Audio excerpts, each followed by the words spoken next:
We are live. It is time for the Burning Platform this fine Thursday morning, and we are going to be talking elections, and we've been talking to all the different political party leaders. Today is no exception to that rule. I'm excited to interview and to have in the studio none other than Dr.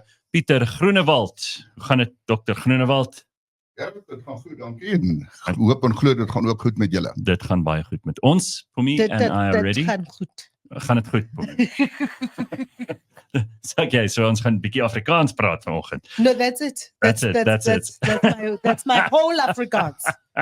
All right, so it's the first time we've ever had you on the show. We have had Courtney Mulder here last year. Yes, this is the first time. And he was largely here to talk about the moonshot which pact. became the multi-party charter.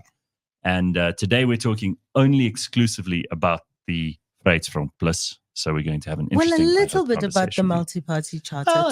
And maybe a little bit about some other things. I know that you're on the portfolio for police in Parliament too, which I think is something people are very worried about in South Africa. But let's get cracking. We've got Pieter Groenewald, born in Fochville, Northwest, on a farm near Potchefstroom.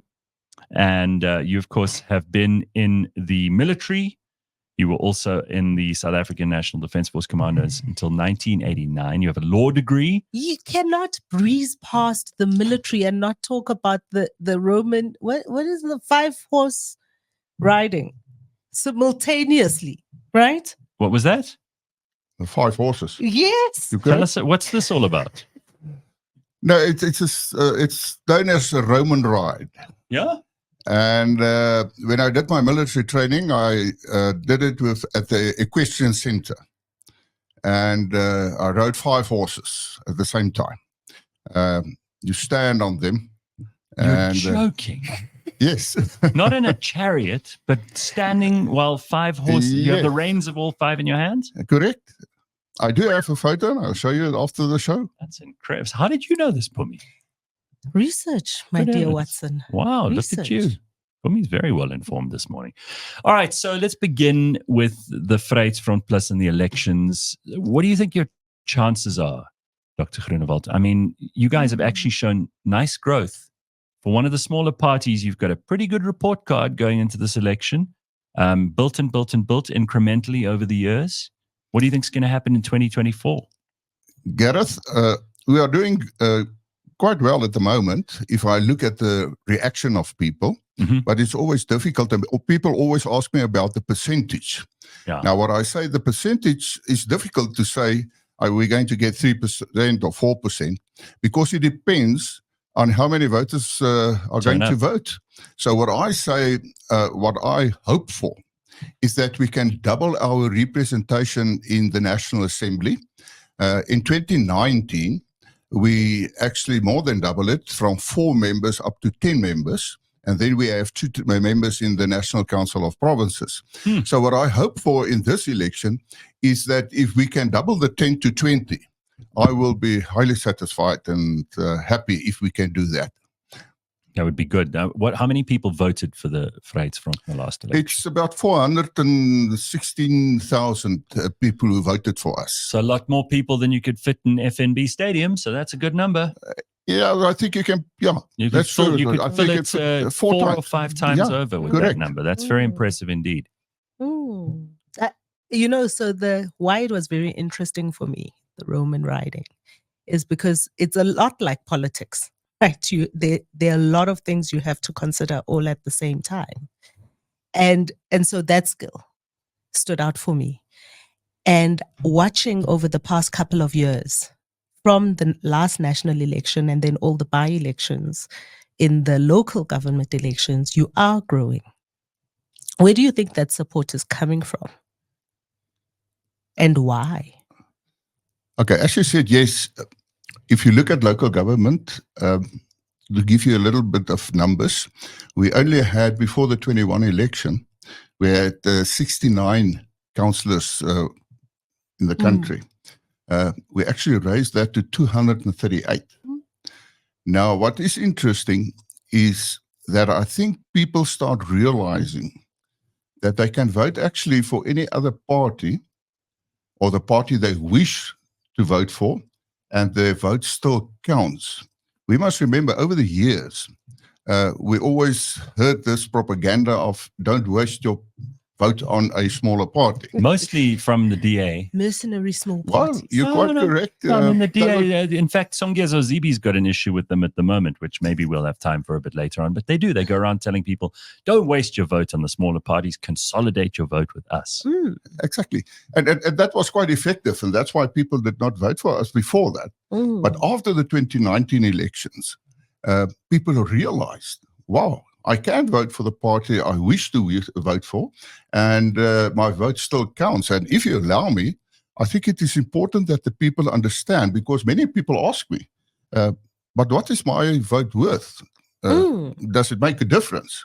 And what I then say is, to understand what your vote is worth, you must understand our electoral system.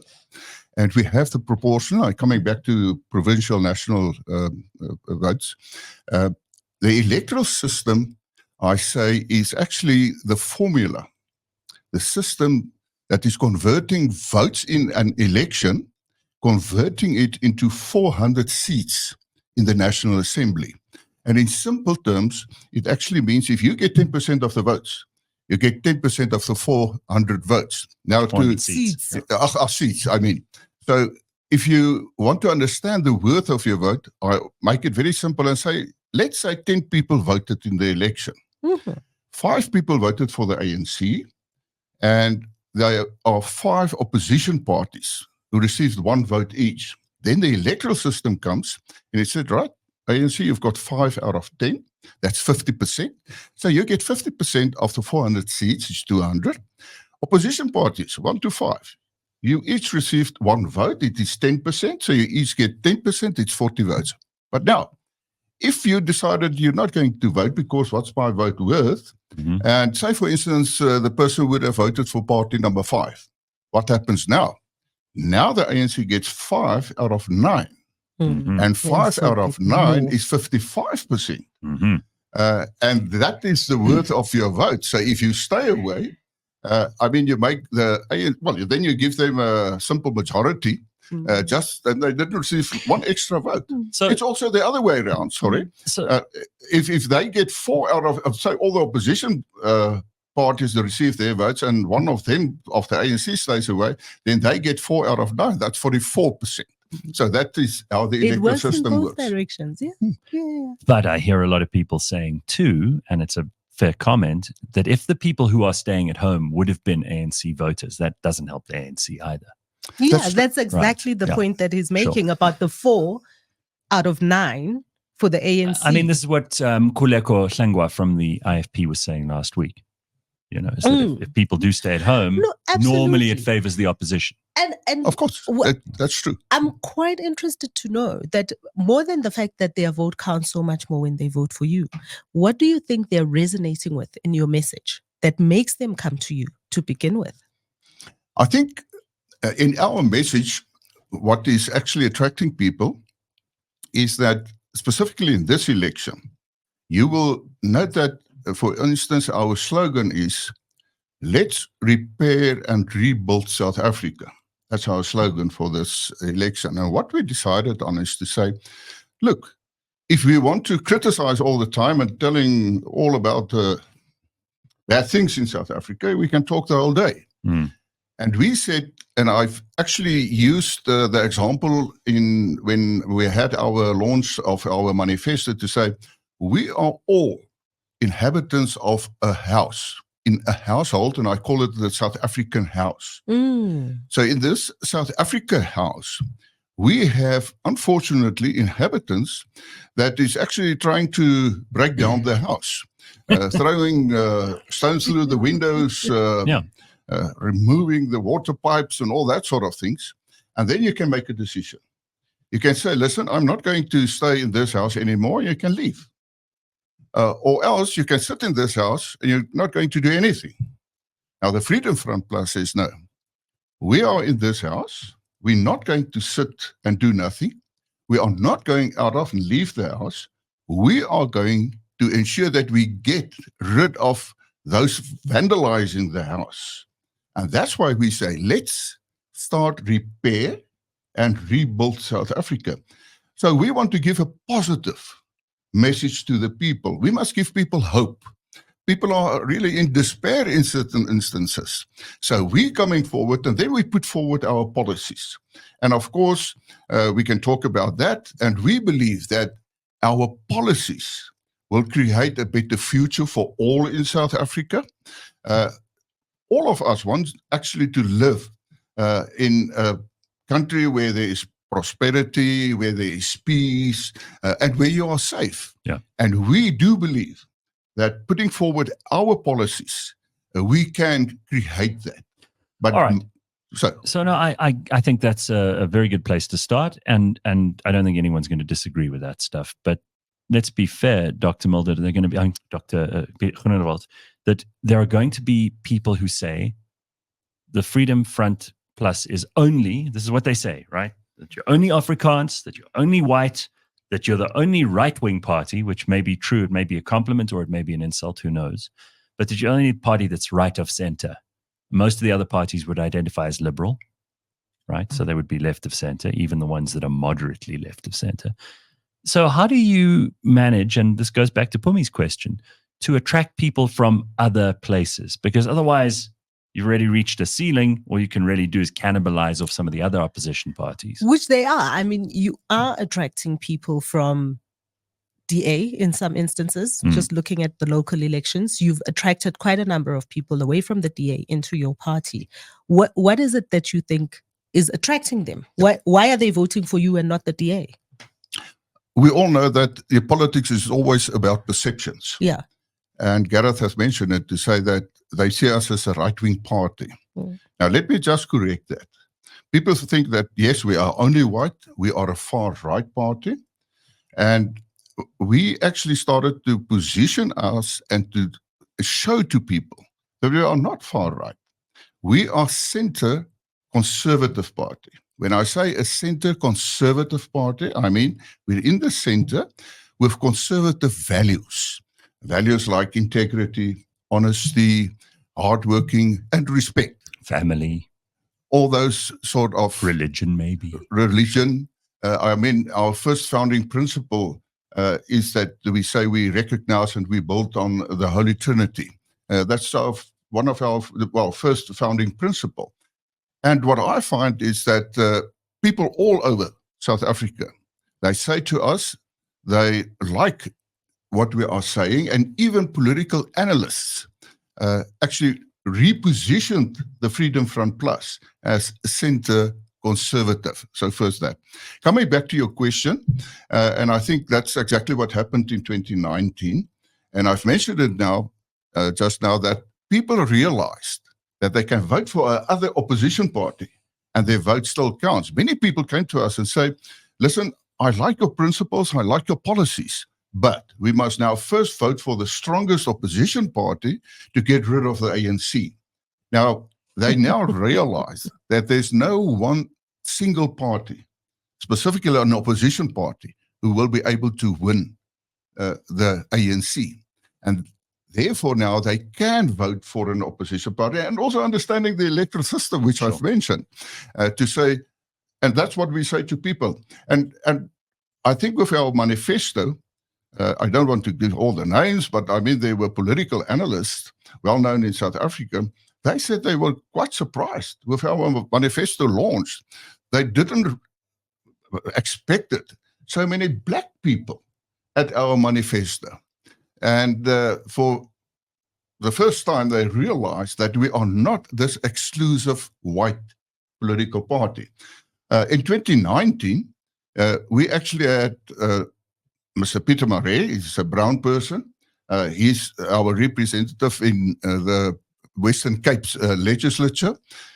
We have, after the 21 local government election, we have many councillors from other races, for instance, from brown people. We even have a black councillor in Bella Bella. So people are coming, and if I ask them, well, firstly, we say that we believe in merit. They know if they come to the Freedom Front Plus, for instance, if you compile the list and everything, everybody goes through the same process of writing an exam, delivering speech and getting marks for that, and it's on merit. It is not like women. We have 2 young women in 2019 elected. They're still there. They're still high on the list. We didn't put people in positions because they are women. I think it's an insult to put a woman in a position just because she's a woman. Yeah. We believe in merit. And people come to us and say to us, we like that approach. And then, of course, our policies, I also realize that we are here to stay in South Africa. I've just mentioned about the house. We are not going to leave. And it's quite surprising. I didn't realize it really. But many people, black people, came to me and you said, well, we now know that you will not leave South Africa. You are here to repair and rebuild. Coming to the DA voters in 2019, it's difficult to say how many voted for us. Yes, that is true. Quite a lot of them came over. They actually always wanted to support us. But as I've mentioned, but also what happened, I went in the campaign to many organizations, people who didn't vote before. And I'm referring now to 2019, it's the same now. And I've explained how the electoral system works. And then they realized to say, yes, but we must vote. It is important. And just to give you one statistics, and that is for at the moment, the ANC's got a 58% majority in the National Assembly, but they only received 27% of support of eligible voters. So I always say to the ANC, they say that we are representing the majority of the people in South Africa. I say, no, you only represent 27% of the eligible voters. And that's why we also, and I put emphasis on that. Which is only about 11 million people, if you consider what that really means in terms of the number of people we have in South Africa. You're quite right. That it's only about 11 million people who voted for the ANC in 2019. Exactly. You're quite right. I mean, at this moment, the latest statistics said that 27.7 million people registered to vote. Yeah. So we are encouraging people. And the Freedom Front, wherever I come and with my campaign and everything, I put emphasis on the people, how important it is to vote. Right. And I think that made the difference of answering your question. Well, one of the things that everybody's talking about going into this election, and you talk about the 27 million people now registered to vote, is that this is also the first time that we have so many young people registered to vote. I mean, the median age in South Africa is 27. So what does that mean for you, and how attractive do you believe your value system, the center-right Christian organization, how attractive is that to young people? But before you answer, I just want to throw something in on this, because I kind of I'm on the same line of questioning here as Phumi is. Also, South Africans are, by virtue of the way that they live and behave, mostly a conservative lot. So we shouldn't be afraid of this word conservative, because it's probably in everybody's tradition, culture, home, family, the way they raise their children. Most South Africans are God-fearing people, and so on. So actually, by virtue of that alone, parties like you, the ACDP, should be doing a whole lot better, actually. Well, when we had Tate Mishwe here, that's what we spoke about. Yeah. I mean, at the last census, about 80% of the people identify as Christian. Right. And also, Dr. Groenewald, I mean, why is there a fear of being right of center? I mean, even the word right, I know that it's become poisonous in America, but right of center means conservative anyway, traditionally, and conservative means conserving things. Chesterton's don't break the fence unless you know why it was put up. So these things kind of marry into what looks like could be a very rosy future for the Freedom Front. We believe so. And I mean, you've mentioned all the reasons for that. But I think the main drawback for the Freedom Front Plus was the perceptions. And I mean, opportunities like, for instance, this, we are putting forward our message and people are understanding the Freedom Front Plus and the policy much better. Do you think you get unfair media coverage, by the way? Do I think? Do you think that the media are mostly dismissive and not that interested in the Freedom Front? I think there's a change. I think if you go back, because we started we actually were established on the 4th of March 1994. Mm-hmm. And coming from the past, coming over to the new dispensation, people still tend to say, oh, where are you coming from? Mm-hmm. But we've changed our constitution in 2012 to make it very clear that we, for instance, in our policy and our mission, we say all communities in South Africa. And we put very strong forward. We use the word self-determination, but people had a misconception of what that means. But what it actually means is that we believe in the decentralizing of power. Now, that's such an interesting thing. That's what I said to Mkulego last week. That would be like, if I were a single issue voter, it would be that. It would be the fact that government affects most of us locally long before it affects us nationally. National government has very little to do with all of us. We maybe interact with it once or twice a year if we're unlucky.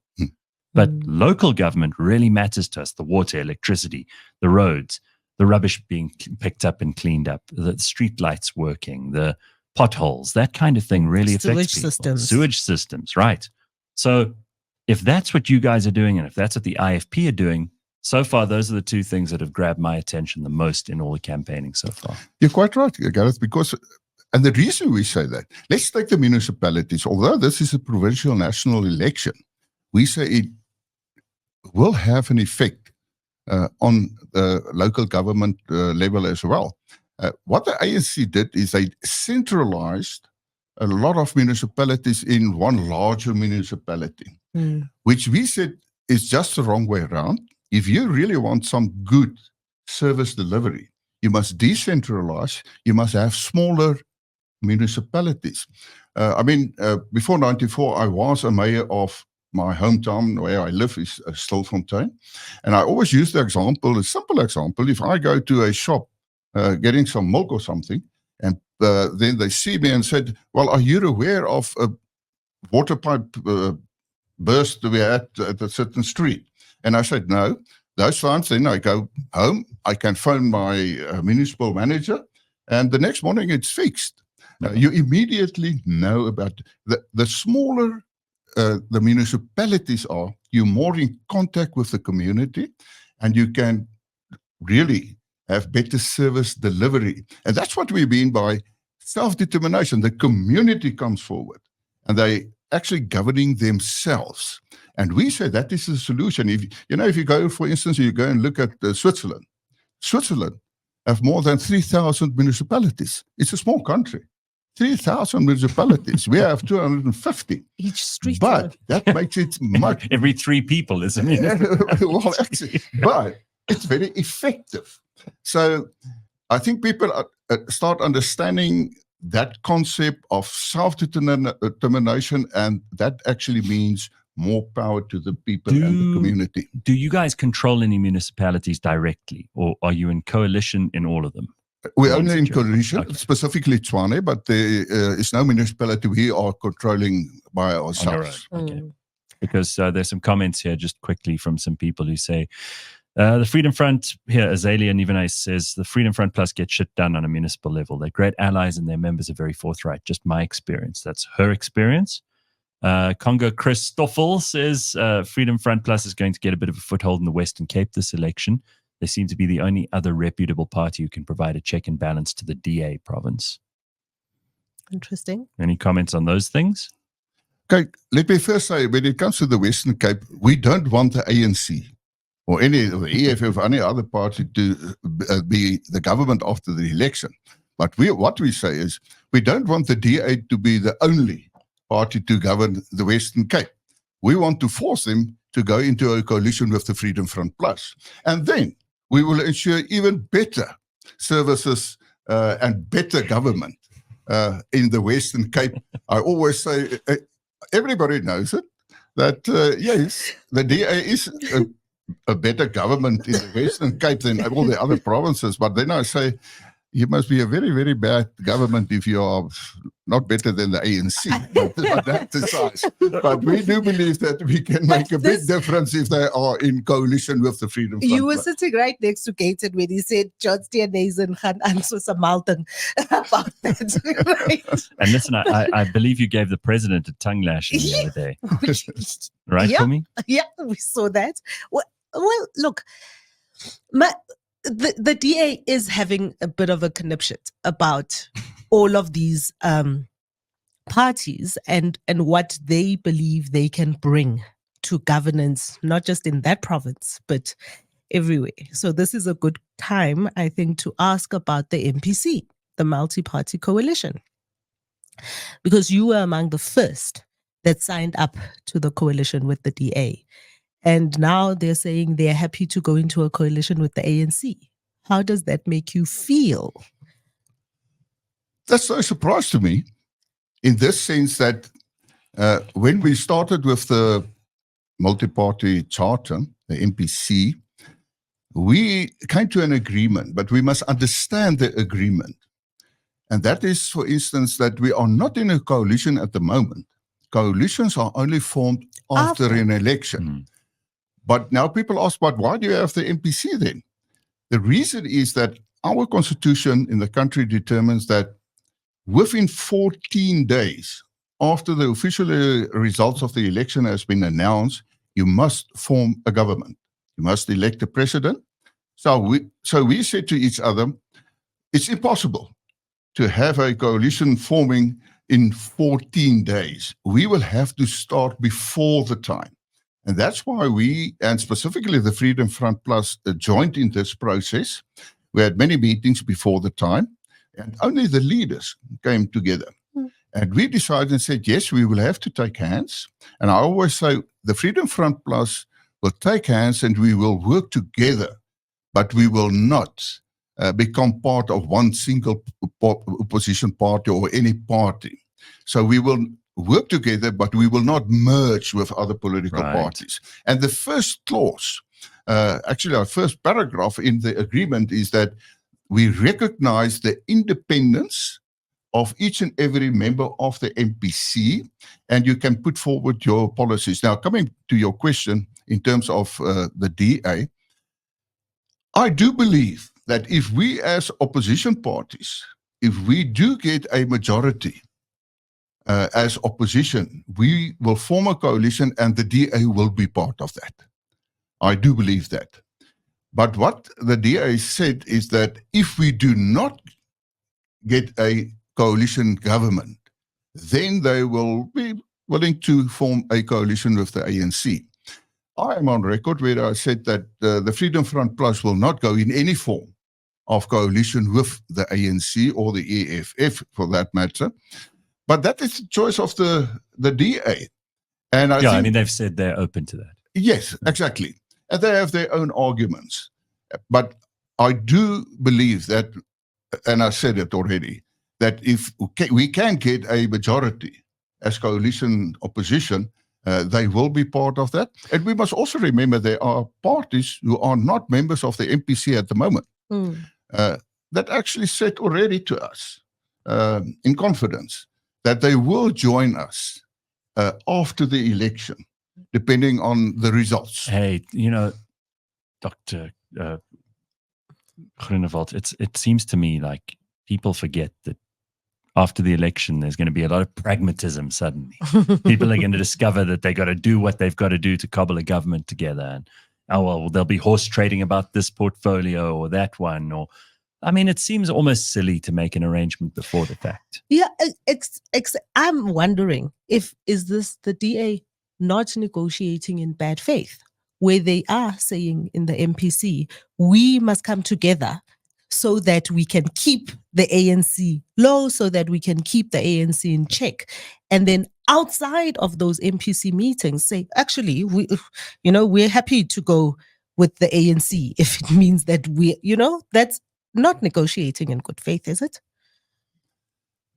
No, we must say to each other that we must have change in South Africa.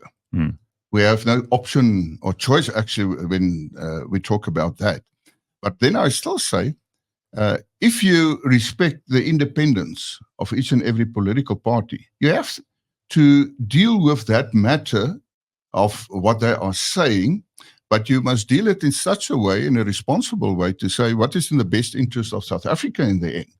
And what I always say to people, and I think Gareth touched on it, to say, but okay, after the election, it's horse trading. What positions are you getting? It's not all about that, because there are some negativity towards coalitions. And I always say that we must understand that we are all going through a learning curve. Then I say the voters and the political party, and the political party leaders, we are all going through a learning curve when it comes to coalitions. In fact, the Freedom Front Plus actually said since the 90s that we are going to end up with coalition governments, because that is one of the strongest features of a proportional electoral system. That's where we all started. over the world. Now we're at that moment. And what we say, and I think say to people, yes, we've learned lessons, but we must also remember the positive of a coalition government is that you get a better government for the people. And let me explain that. If you have an issue and you have parties who have different views on a specific issue, then in the end, the only way you can get consensus is to say, okay, it's not what is in the best interest of your political party. The question is, what is in the best interest of the people of South Africa? That's it. And that becomes the focus point. What is in the best interest of the people?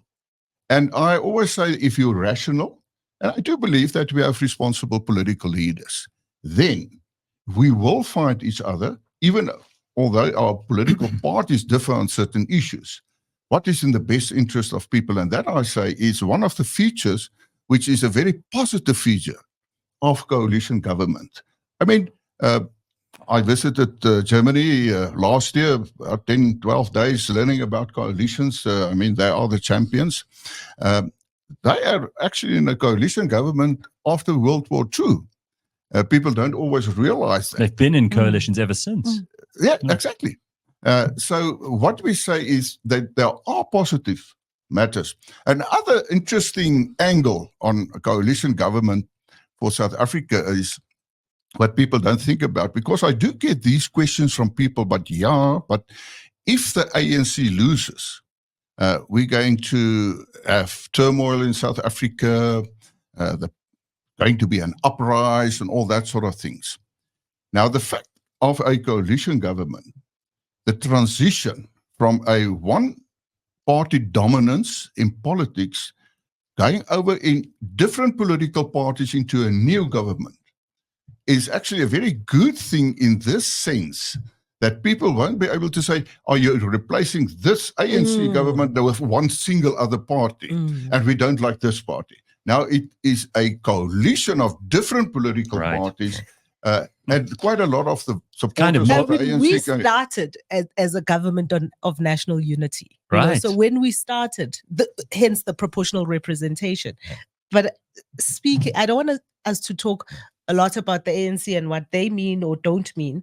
I do want to hear more about your main three priorities going into this election. Right. Our three main priorities. Firstly, we say that the real enemy of South Africa is unemployment. Therefore, our main priority is to ensure that we grow the economy. But there are different ways doing that. For instance, the normal, we believe in the free market principles. We believe, for instance, the right to own private property. I mean, if you look at the expropriation bill now, it's a problem. We also say that we have to address certain issues if we want the economy to grow. For instance, the electricity.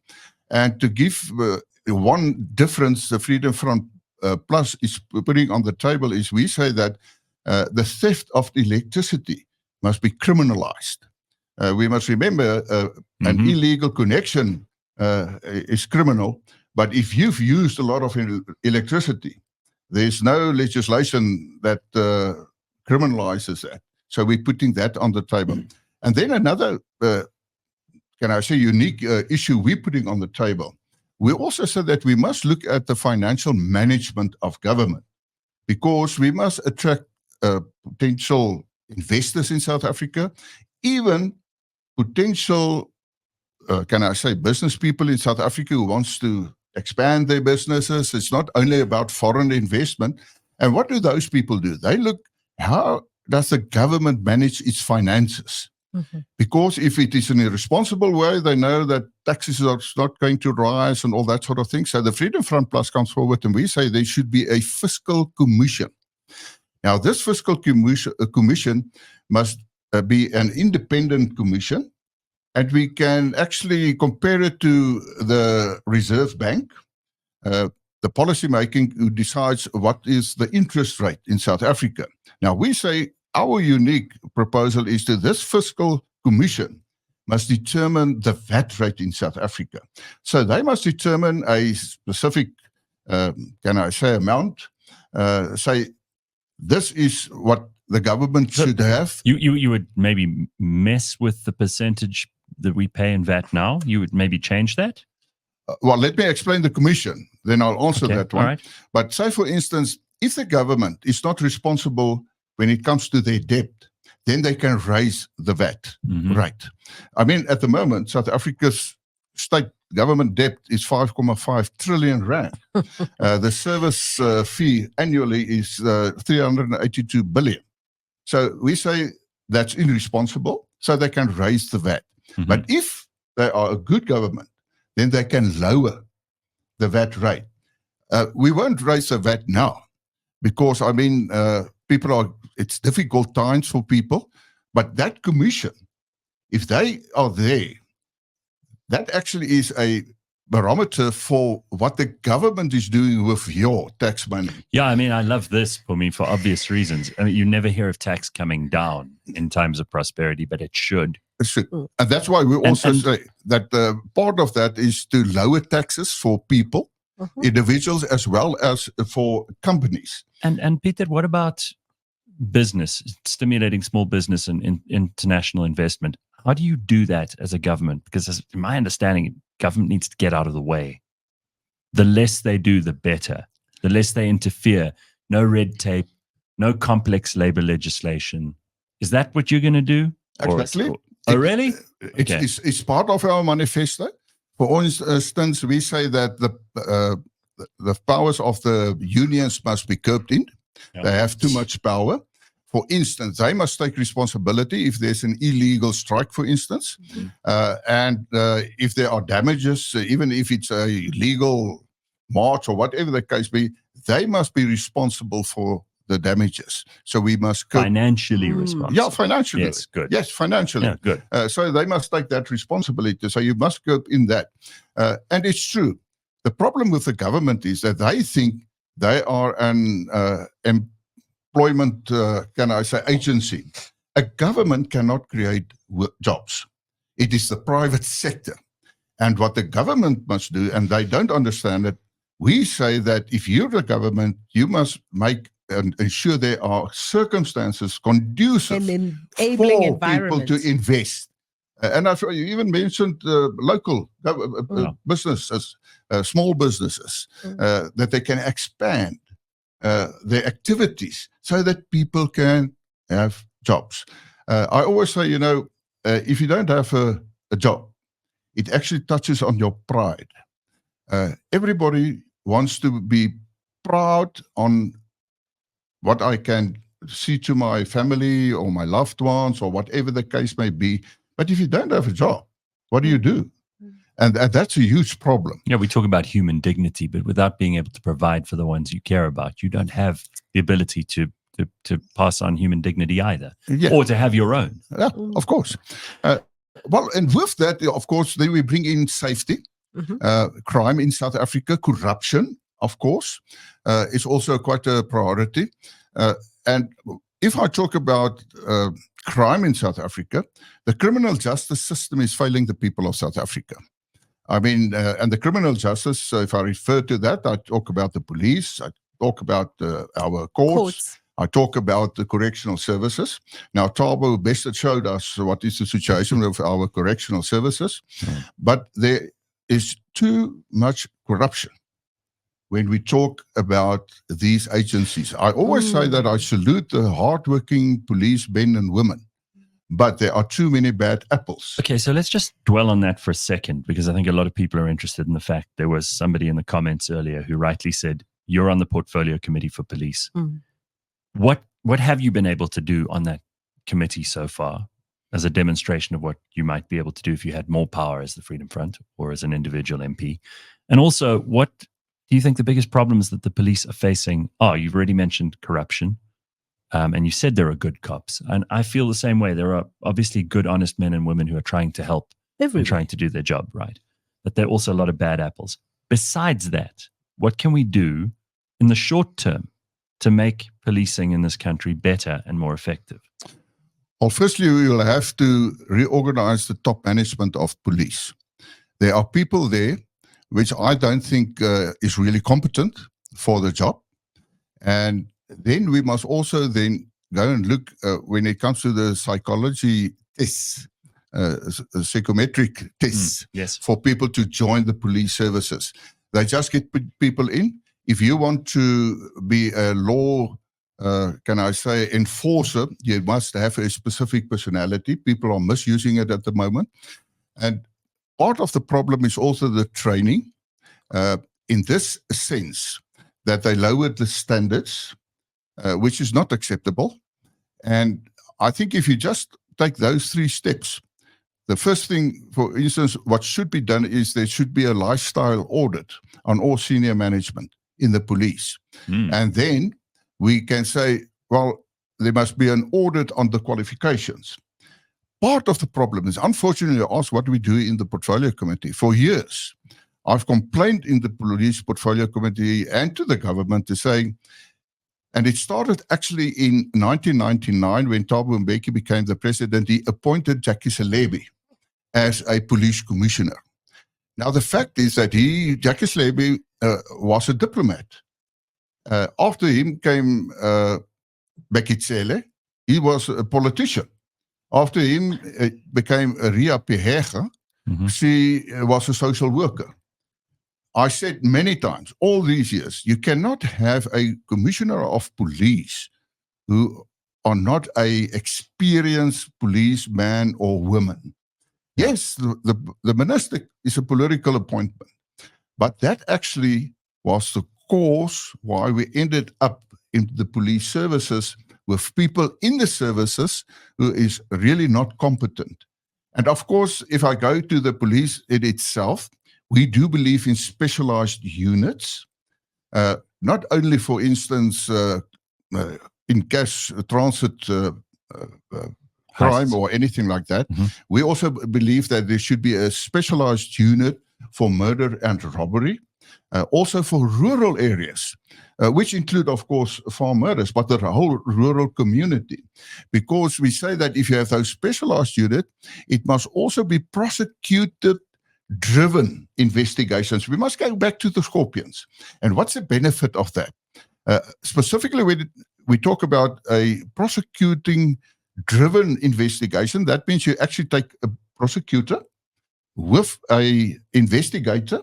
They work together, and it is on highly, can I say, sophisticated international and organized crime, so that when they go to court and the docket is there, the same prosecutor knows exactly what's going on in that docket, and then they are successful. You know, last week we received some statistics from the Institute for Security Studies, and in their research, they've found that 90% of offenders, when it comes to violent crime, does not even go to court. 90%. Only 10%. That was really, can I say, an eye-opener to get those statistics for the first time. And that's part of the problem.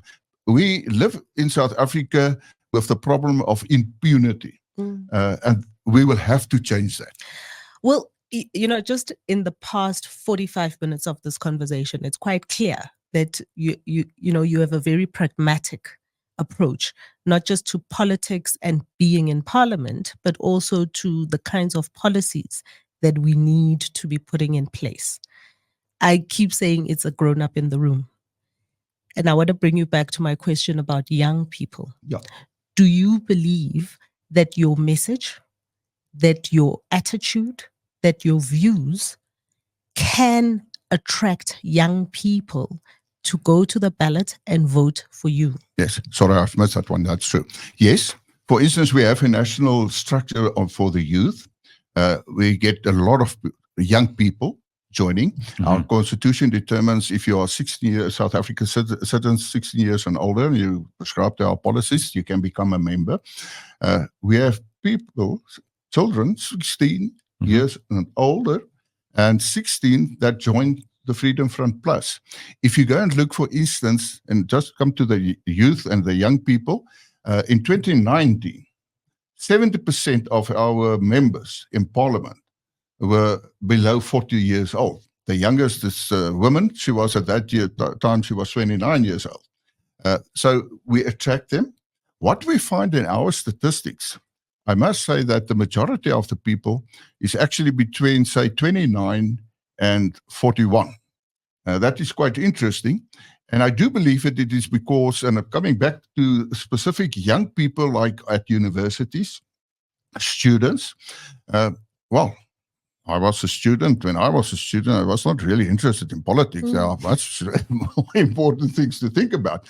But I think the circumstances in South Africa is of such nature that our young people are now more interested in politics, in this sense that they know it's hard to get a job when they've completed their university, they got a degree.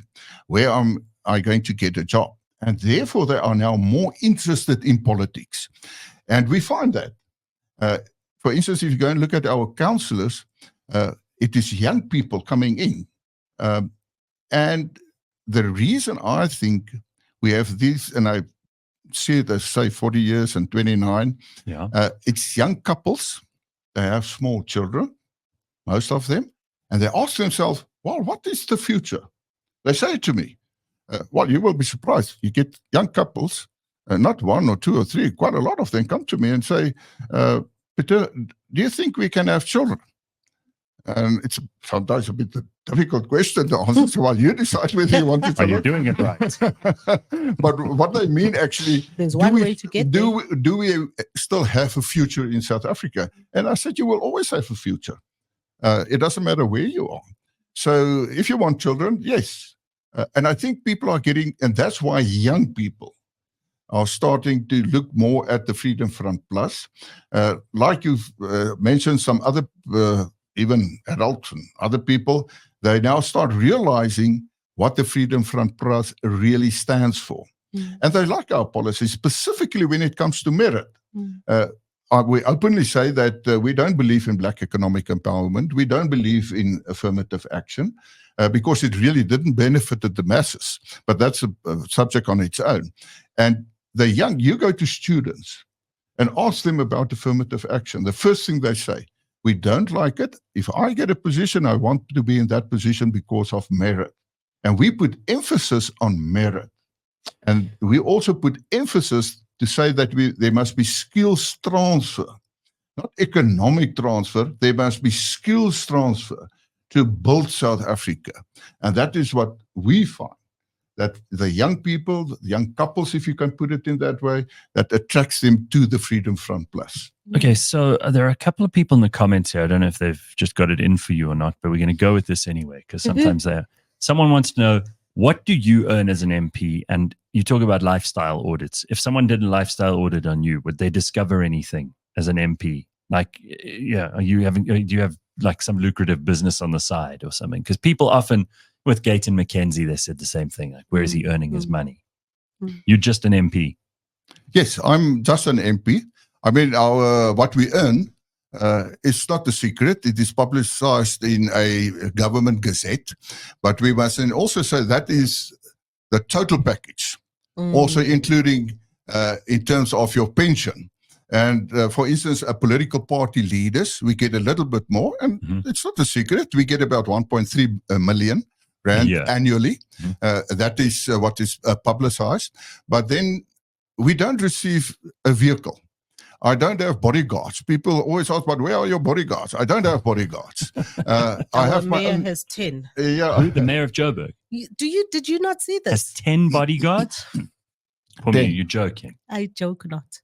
Wow. 10 bodyguards for the tech mayor of Joburg. 10 bodyguards and 5 vehicles.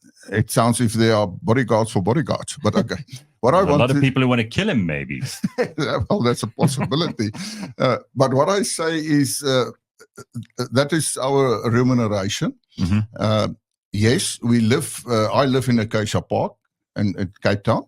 Mhm. It was actually an old military base. Oh, wow. And I've lived in an asbestos house for more than 10 years as a member of parliament down there. We pay, it's not a huge amount. It's about 300, 400 rand a month to stay there. But we must also understand, and that is that you actually have to have 2 vehicles, because my hometown is Stilfontein. My head office is in Pretoria, so I must have a vehicle to travel. Yeah, and it's my own, my private. I have to buy it myself. But you must also have one in Cape Town. So you actually have that, can I say, double expenses as a ordinary member of parliament. And you still have constituency work. Well, of course, that's part of course, I have the constituency works. And I think people are sometimes get confused with ministers. They have a different story. They got a lot of perks. We don't have that as ordinary members of parliament. So that is what we are earning. And when we talk about lifestyle audits, of course, I'm a private individual. I do have shares in some companies or anything, but it's my private money, like any other. You invested your money. Right? Invest my money and everything like that. Okay. It is just normal. All right. Well, I mean, we've hopefully we've dealt with that, because there was someone who had a question about that. All right. Let's just talk about farms for a second here, because you guys seem to be the ones who have your finger on the pulse here. You pay the most attention to the situation on farms in this country. We talk a lot about food security. We do talk about farm murders, even though I think a lot of people avoid talking about it because they think it's a very particular type of crime that only affects white people and the rest of us shouldn't care about it, which is ridiculous. But what do you feel is going on in rural South Africa? And I bring this up because we had the IFP in here the other day. We've had MK and the ANC talking about rural KwaZulu-Natal in particular. Do you have any thoughts about what's happening in rural South Africa? Yes. Well, firstly, you've mentioned the farmers. We must understand that the agricultural sector is a vital segment because they must ensure that we have food security in South Africa. So that's the importance of that. When it comes to rural areas, we are in a process of urbanization in South Africa. They say that by 2030, about 75% of people of South Africa will be urbanized. So that actually puts the rural areas in a vulnerable position. For instance, if we look at crime, yes, I know we talk quite a lot of farm murders, but I also want to say it's not only white farmers, it's black farmers as well. People will be surprised to see when we talk about farm murders, the cruelty also done to black farmers and his family. And farm workers. Yeah, and the farm workers as such. So we say that we must have specialized units, I mentioned it just now, to look at the crime in the rural areas. There is a rural crime strategy from the police. They created it in 2011, 2012. They dusted it off a little bit in 2018, telling us, got this new strategy. It's not a new strategy. It's a good strategy, but they don't implement it. Just to give you one example, in the strategy, they talk about drones giving to the farmers and the rural areas, but we don't even see them because they don't do it. Now, what is happening? We encourage people to become part of a community safety network, and it works very well. And when I say, specifically if you look at your farm systems and the safety systems around that, it's not only for the farm. It is for the small towns as well. We at Association, I can give many examples where, for instance, it was those systems that captured criminals, and part of those criminals were police members. And they handed one with a high rank of a major, and they handed them over. or actually a colonel, that's not Major, but the colonel. And so they are very effective. And you get the situation in rural areas now. That's people, specifically when you go to the old traditional areas, that they want to make more contact with these rural safety systems. Because people must understand, and I always say to them, and you refer to white people, I'm not afraid to talk about black and white. There are more crime in black areas than in white areas. That's a fact. Sure. And I mean, you talk to some people, for instance, they say, well, you know, if I went to get some groceries, I must be very careful because when I get off the taxi, they're robbing you of your groceries. It's really a bad situation. Therefore, we say we must also look at there should be more police available for your rural areas. And it is quite logic because it's a big area that has been to be covered. If you look at vehicles, for instance, you should ensure that the ratio in terms of the area, the size of the area, and the vehicles needed must be considered. Where if you have a dense population, you don't have that large area. So, simple terms, you can have 5 vehicles and you can cover the whole area in an urban area. But 5 vehicles in a rural area won't work. Yeah. So these are practical matters. Resource and, yeah, sure. Yeah. And then, of course, we also say if you go to the farmers specifically, they should be protected against tariffs, especially import tariffs. Our farmers in South Africa is really not receiving the support from government they should be. Let's take the expropriation without compensation now. It is a threat. Quite a lot of our farmers are asking me now, well, are we going to lose our farms? But what people don't realize, it's not only about farms. When we talk about expropriation without compensation, it's anyone who owns property, even your house in an urban area. But that is that one. So we say that they should, and it's not that they should receive special treatment, but it must be competitive. But I mean, if we look at in France, just a couple of weeks ago, the farmers in France and their complaint because their subsidies were being cut. I mean, if you consider in America, the subsidies that farmers get, you know, and then we have an AGOA sending chickens to South Africa. And now South African farmers have to compete with farmers who get subsidies as well as an extra market. That's exactly the problem. And that's why we say that they need more protection. And then you must also understand that those imports, we're going to talk to the chicken farmers and all those people. They say that it's not the same standards. The quality is not the same. But that's exactly what it is. And we are very worried about AGOA because it's a farming community. It's the agricultural sector that's going to be affected the most if they change it. Because especially when it comes to export and the tariffs and everything like that. So we are very worried about that. And we hope that they don't change it. Pieter, what about the other big issue that everyone's talking about in South Africa at the moment? And Gayton's made a meal of it too. And you know, we hear Herman Mashaba going off about illegal immigration and the fact that, you know, there are lots of people from Zimbabwe here and Malawi and Mozambique. And how did the Freedom Front feel about all of that? What's your position on things like illegal immigration and immigration generally? Well, if it's legal immigration, it's no problem. Okay. But we are against illegal immigrants. And we say that there should be much stricter border control in South Africa. And we say that the reason is quite obvious. You can't have people coming into South Africa, taking the jobs of other people, putting quite a lot of pressure on your resources, health services, even your water resources and everything like that. We believe there's an international standard when we talk about immigration, in this sense that each and every country do need some specialized people to come and immigrate to their countries so that we can build the economy. It's quite a huge problem, our educational system. because we are losing skilled people.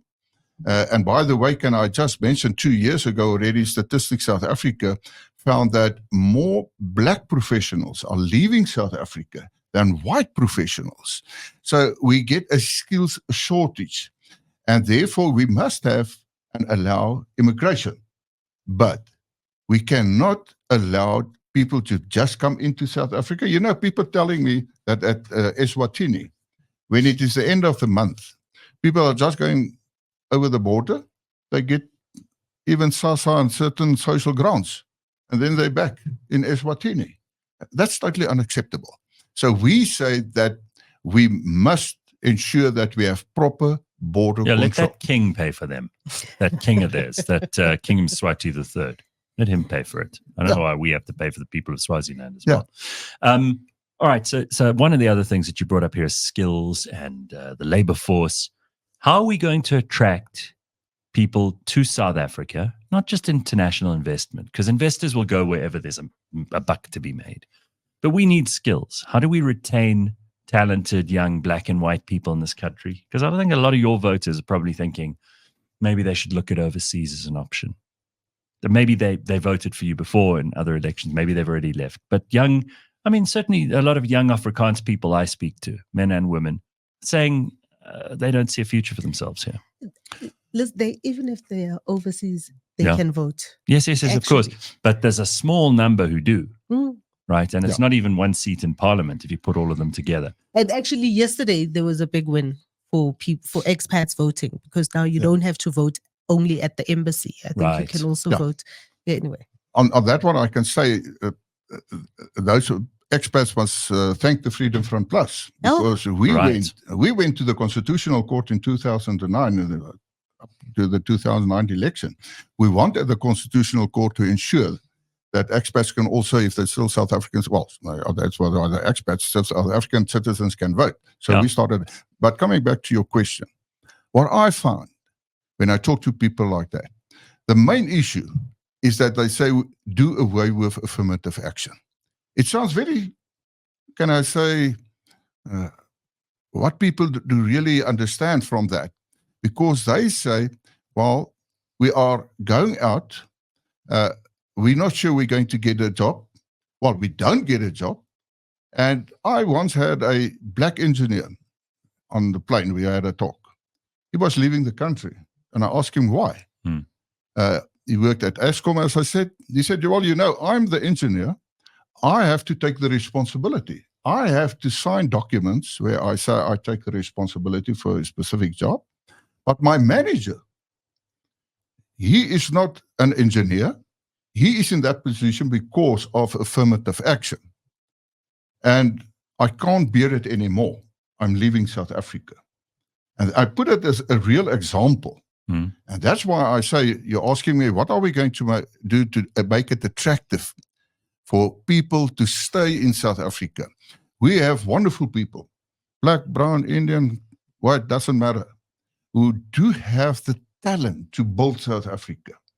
And I say that if we go for merit, if we say we want the best people to do and who are capable of doing a job, then we can be able to build South Africa. And if they get that message, they will stay in South Africa. Well, they will then get a job knowing that I earned it. And I think further, if you go to that, is to say that we must look at our educational system. Statistics shows that 80% of young people leaving school are not prepared for the open labor market because of the standards in our educational system. The other day, I've listened to a conversation about the economic situation in Zimbabwe. And the question was, why is it the economy so bad and poor in Zimbabwe? And it was said because of the educational system that actually deteriorated, where they don't have skilled people anymore. Skills as opposed to degrees. Well, not only degrees. I mean, even if you go to technicons, artisans, those people, They Listen, just left. I've just seen the time. I didn't realize that we'd gone like 11 minutes over. We've enjoyed talking to you so much that we've kind of gone past. Phumi, you all right? Yeah, I'm good. I'm good. Surviving there? All right. Well, I'm afraid we're going to have to call this to an end, but I've thoroughly enjoyed talking to you. Is there any last thing you want to throw in here, Pums, before I wrap it up? I think this is a really magnificent conversation that gives light into some of those, some of the lesser known parts of your manifesto. I mean, I did get a copy of it and I did get to read it. I got an English version and I did get to read it kind of last night. But I think you don't get enough time to tell people, and the opportunity really lies in creating those moments for people to get to understand a little bit more and scratch past the surface with you. I agree. Thank you. I also enjoyed the conversation. And it's true, that's our, can I say, responsibility to get the message out there. Yeah, well, you're doing it today. It's not simple. And that's why I want to say, and I said I started, and I appreciate the opportunity, because it's an opportunity which we can portray our message. Unfortunately, we must say that elections are very expensive.